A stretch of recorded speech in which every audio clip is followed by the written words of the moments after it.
Merci beaucoup, Monsieur le Président. Chers membres du gouvernement, chers collègues honorables députés. Monsieur le Premier ministre, vous avez hérité d'une situation financière inquiétante, avec une dette inexplicable et un déficit budgétaire qui dépasse les limites. Cette situation s'explique par une gestion non transparente axée sur une malversation financière, mais également sur une situation de politique axée sur le social qui évince l'investissement interne au profit du social. Je vais expliquer par dire quoi. C'est bien d'agir sur un social pour un pays en situation de sous-développement. Pour moi, l'essence devait être mise sur l'investissement parce que c'est l'investissement qui doit produire le fruit qui est la richesse, qui dans sa redistribution pourrait revenir appuyer le social. Donc je vous invite à un meilleur ciblage des investissements, des subventions, parce que les subventions bénéficient à des gens même qui n'en ont pas besoin. Donc il faut un meilleur ciblage pour essayer de renforcer le niveau de l'investissement au niveau national. Donc l'autre aspect, Monsieur le ministre, depuis 1960, le Sénégal a connu plusieurs politiques industrielles. Je ne vais pas revenir sur l'historique des politiques, mais je vais donner au moins les éléments essentiels. Dès 1960, dans les années 61, une politique industrielle a été mise, mais axée sur les grandes entreprises. Dans les années 65, ils ont mis l'accent sur les PME et PMI. Au-delà de cette année, dans les années 70, c'était la création de la zone franche. En 1984, c'était la création de la nouvelle politique pour répondre au programme d'ajustement structurel. Dans les années 2000, Wade a mené une politique industrielle, mais menée sur la politique de redéploiement industriel qui consistait à élargir les entreprises ou étaler les entreprises sur l'ensemble du territoire national. Cette politique a été continuée par le nouveau gouvernement sortant, mais en installant des pôles qui malheureusement n'ont pas vu le jour.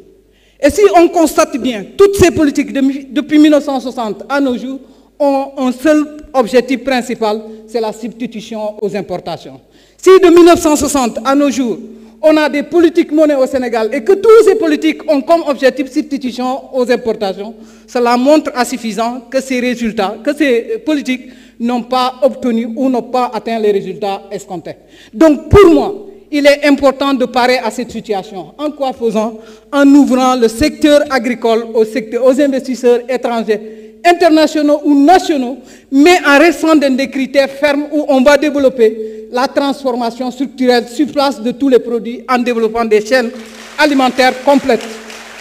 Une fois qu'on aura ces chaînes agricoles, ces chaînes de valeur sur toute l'étendue de la chaîne, nous pourrons ainsi booster l'agriculture, booster l'industrie et l'économie d'une manière générale. Donc, Monsieur le ministre, je ne voudrais pas abonder dans un aspect territorial, mais je me dirais que j'espérais que dans le programme d'appui aux zones qui ont subi des impacts de la crise, la commune de Santhiaba-Manjaak va voir sa route établie. Donc, l'autre aspect pour moi, un pays sincère, un pays qui se veut efficace, prospérité, et juste et transparence dans la prospérité doit se construire dans une vérité, dans la vérité, mais également dans la transparence. Et vous êtes dans cette voie. Je vous prie de maintenir, quelle que soit la difficulté, continuez de dire aux Sénégalais la vérité. Je vous remercie. Jërëjëf honorable Alphonse Mané Sambou, honorable Fama Ba mën nga ñëw jël kàddu, honorable Serigne Abdoul Ahad Ndiaye mën nga waajal.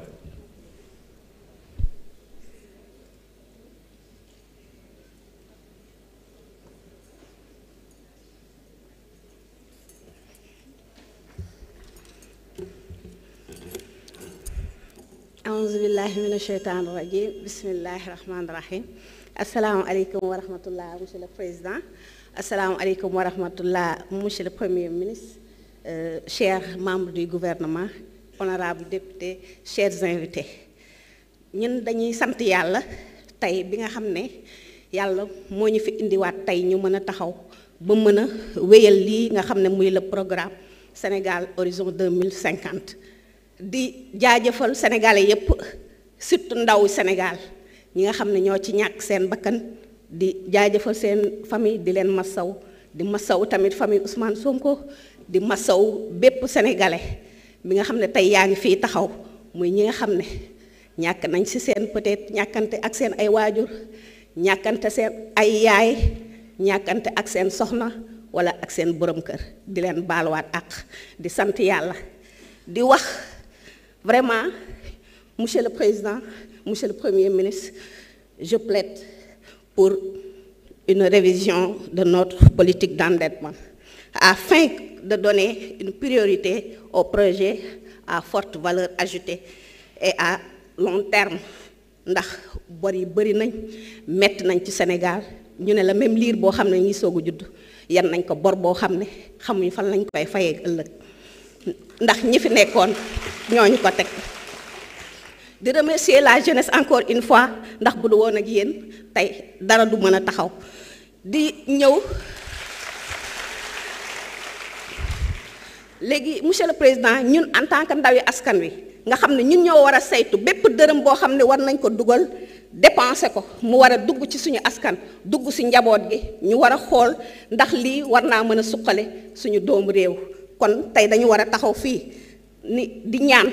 ci lu mu gënee gaaw ñu def loo xam ne ngir yombal dund gi sénégalais yi sonn nañ di yombal luyaas bi sénégalais yi sonn nañ di ñaan budget bi nga xam ne muy budget 2025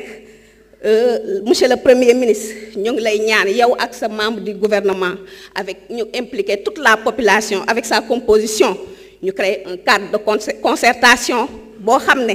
day tax sénégalais yépp toog ñu saytu li nga xam ne moo war a jëmale suñu réew kanam li nga xam ne moo war a tax ñun ñi lii moom mooy les priorités ñu bañ a def comme ñi nga xam ne ñi fi nekkoon loolu lañ daan def di def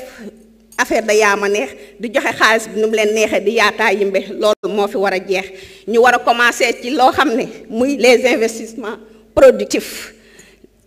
investissement productif yooyu dañ ko war a orienter sur la création d'emplois pour les jeunes création d'emplois pour les jeunes réduction de la pauvreté muy aussi réduction des inégalités sociales parce que